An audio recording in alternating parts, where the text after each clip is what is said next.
Courtroom as Cassie was testifying. So let me tell you guys everything that you didn't see or may have not heard, because it's a lot. I will say the most damning part of her testimony for me is when she describes a freak off where Diddy and another man, an escort, are standing on top of her while she is laying on the floor high off of and they are urinating on her face to the point where she is. By now, most people have heard that Diddy's daughters straight up broke down in court after a major bombshell dropped. But what went down behind those walls is way darker than anyone imagined. Yes, it's true. The girls got up and walked out during Cassie's gut-wrenching, graphic testimony. But that's just scratching the surface. That moment wasn't just emotional, it was explosive. One of Diddy's daughters was shaking so hard she could barely stand. And the other? She looked like she'd seen a ghost. But it wasn't just them. Freak off, there would be blood, urine, and lots of baby. The whole courtroom spiraled into chaos. Reporters froze mid-sentence, people started sobbing, and even security guards were turning their faces away like they couldn't stomach it. Because what Cassie exposed wasn't just shocking, it was downright disturbing. It tore through the room like a tornado, and just when everyone thought they had heard it all, Cassie dropped one word that had the entire place dead silent. Baby oil. Yeah, that baby oil, the one that had already stirred up enough controversy on its own. Turns out we didn't even know the half of it. Not even close. The way Diddy allegedly used it, it wasn't just strange. It was twisted. Real twisted. The kind of stuff that makes your skin crawl and your stomach flip. And yes, we'll get into those creepy details in a second. But just know, it's even worse than anyone feared. Let's be clear, this ain't some regular celebrity scandal. Diddy's trial is turning into a full-on reckoning. The Hollywood lights dimmed real quick. And what's been hiding behind the fame? Just secrets, pain, and trauma nobody was ready for. So if you thought his lawsuits and recent drama were wild, strap in, because this is where it all unravels. All right, now let's break it down. Even before Cassie opened her mouth, the courtroom was already filled with tension you could cut with a knife. But the second the testimonies began, the vibe took a hard left. The opening statements weren't even finished when things went off the rails. A man named Daniel Phillip, a well-known male escort, stepped up and exposed something so jaw-dropping, folks in the gallery thought they misheard him. According to Daniel, Diddy didn't just step out on Cassie. Nah, he orchestrated the whole thing, controlled every second, set up the scenes, called the shots, and get this, he would sit in the corner, in the dark, saying nothing, just watching. And this wasn't some one-time thing. Daniel said Diddy would pay thousands for him to sleep with Cassie, while he just sat there, fully involved without saying a word. But it didn't stop there. Cassie shared that sometimes Diddy would even join in. And if that already has you feeling sick, we haven't even touched the surface yet. Daniel didn't hold back when he took the stand. He claimed Diddy made him do things to Cassie that were straight up degrading, acts so humiliating that some people in court were in tears. One of the most disturbing moments? Daniel said he was told to do something so extreme that Cassie could barely breathe. It was that intense. The judge had no choice but to cut the mic, strike the statement from the record, and call a quick recess just to let people collect themselves. The courtroom wasn't just shaken, it was traumatized. But then came a twist nobody saw coming. Daniel said that sometimes, Cassie herself would ask him to do those same disturbing things. But here's the catch.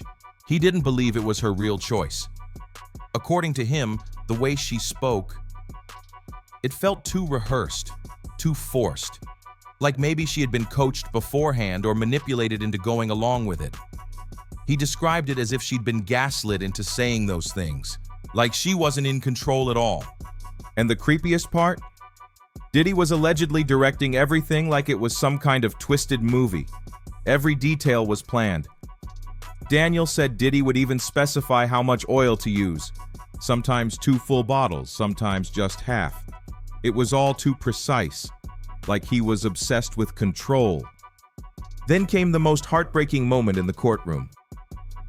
Diddy's 3 daughters, all barely adults, were sitting there during this entire nightmare of a testimony. And when the darkest details started pouring out, you could see the pain written all over their faces. One girl held her jacket tightly like she was trying not to fall apart. Another covered her mouth, trying to keep from screaming. And the third, she didn't move, just stared at the floor, completely frozen, like the weight of the room crushed her.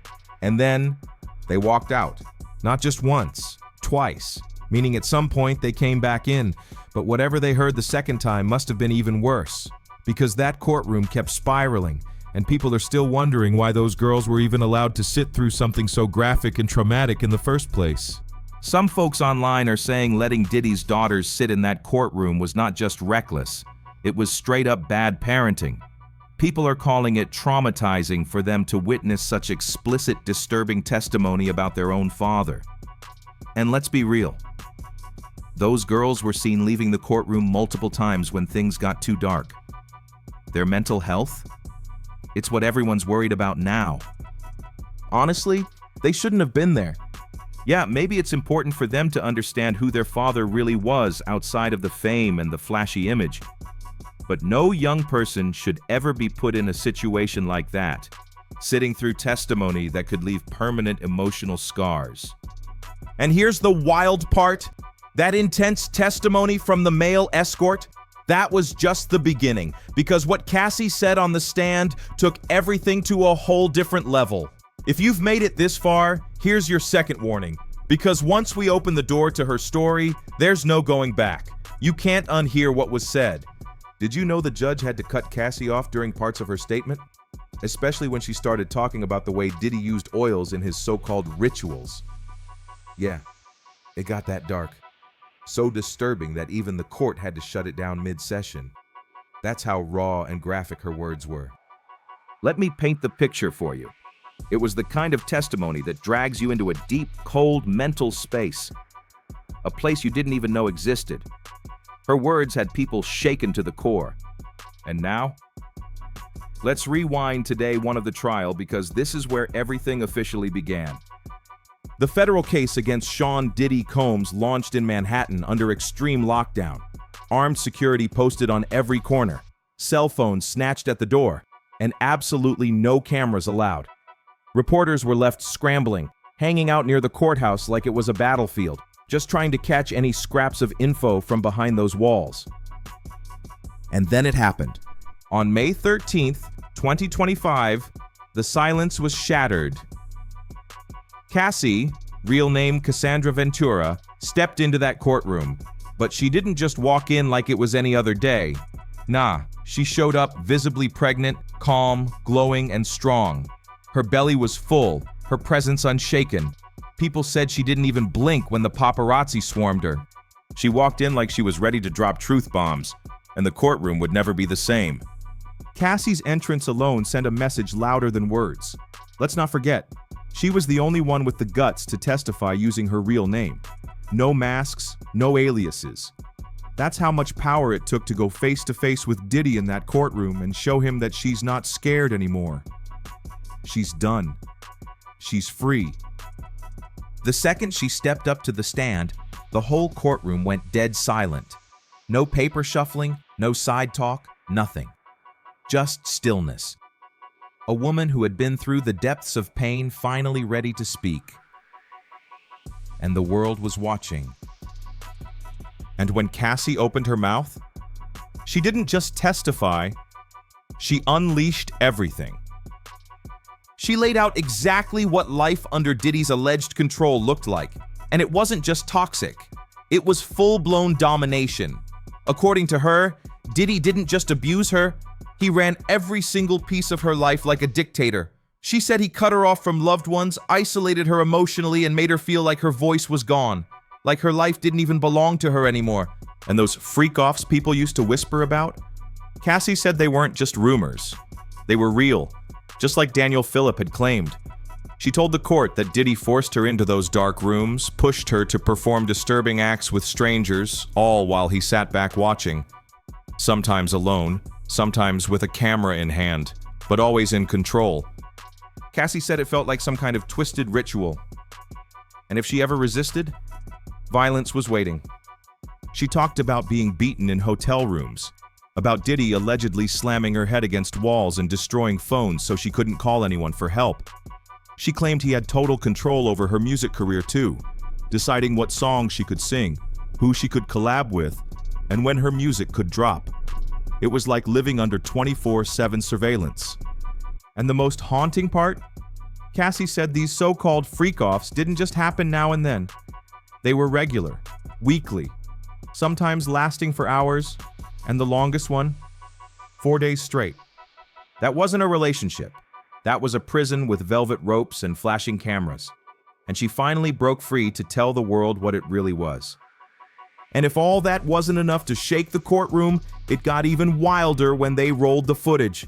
We're talking never-before-seen surveillance tapes, including that now infamous 2016 hotel hallway video CNN leaked. The one where Diddy's caught dragging, shoving, and straight-up hitting Cassie. But according to people who were actually inside the courtroom, that tape was just the appetizer. Because what came next? Way more graphic, way more violent. The kind of footage that makes you gasp before you even realize you're holding your breath. And when that new footage played, you could feel the mood in that courtroom twist. Cassie broke down on the stand watching it, and the jury, their faces said it all. No words needed. The video hit like a freight train. The prosecution didn't interrupt. They let the tape speak for itself, and the message was loud and brutal. And Diddy, he just sat there, stone-faced, probably regretting ever recording those tapes in the first place. Because the same footage he allegedly used to intimidate Cassie, and maybe others, ended up flipping the script and becoming evidence against him. That's the wild part. He made his own receipts, thinking they'd protect him. Instead, they're turning his whole empire upside down. Talk about karma with a twisted sense of humor. But of course, Diddy's legal team didn't just sit back and take the hit. They jumped in swinging, desperate to flip the whole story. They tried to frame this like it was just a bad breakup, not a nightmare of manipulation and control. According to them, this was nothing more than jealousy, heartbreak, and a little drama over cheating and fame. No trafficking, no abuse, just exes who didn't end things clean. They even turned the spotlight onto Cassie, questioning why she still had those explicit tapes in the first place. Instead of asking what Diddy allegedly did, they were more focused on why she kept the footage. It was a clear move, trying to paint her as calculating, like she was saving ammo for revenge. But the courtroom wasn't buying it. The vibe shifted instantly. People weren't asking why she saved those videos. They were thinking about why those videos even existed. That's the real question. And let me tell you, Cassie, she was ready. She answered every single question, even the tough ones. Like when they asked her why she stayed, why she didn't leave. She didn't dodge it. She looked them in the eye and told the truth.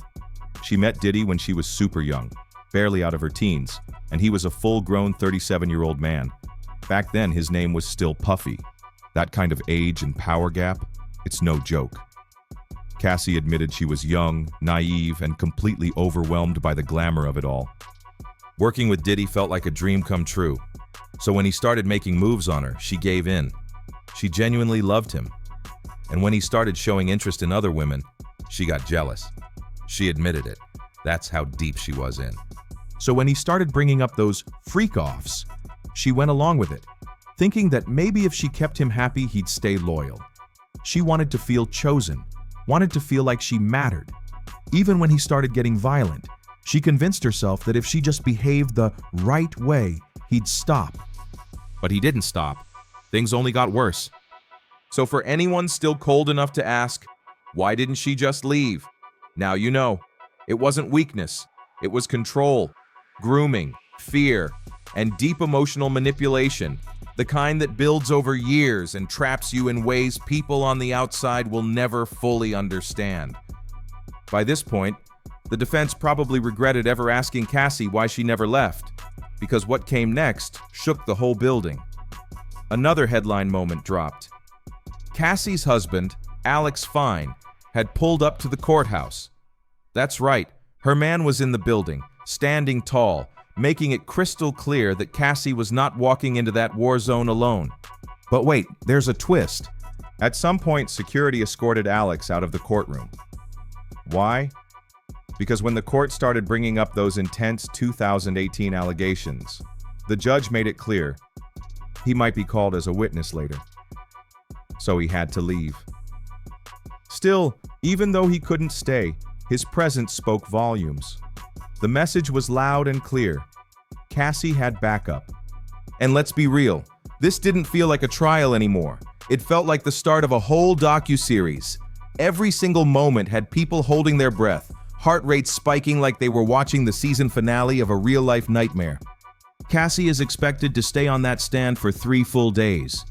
And if day 1 already had the courtroom this wrecked, what's next might be unbearable. Watching someone unpack their trauma, live and raw, in front of cameras and strangers, it hits different. And while many are standing with Cassie, there's also a crowd whispering that Diddy might just walk free, or at least get a lighter sentence than expected. Their reasoning? The prosecution so far hasn't laid out a full RICO case.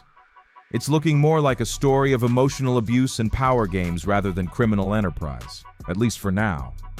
Oh, and guess who else showed up? Diddy's own mother. She was in the room, staying silent the whole time, holding it in. Then there was Misa Hilton, one of Diddy's baby mamas. She came in using a walker, eyes red, clearly shaken. TMZ tried to catch her for a quick quote, but she said nothing. And then, Jaguar Wright popped up. You already know when she walks into a courtroom, something's brewing. That space was loaded, with family, exes, and internet fire starters all packed under one roof. The tension, thick enough to slice. And what really changes everything is that Diddy's own daughters may have been sitting there, watching all of this unfold. That's not just drama. That's generational pain playing out in public. So what do you think? Should those girls have ever been in that courtroom, or were they pulled into something way darker than anyone imagined? Drop your thoughts in the comments. This story is far from over, and if day 1 brought all this chaos, just imagine what's coming next. Stay locked in.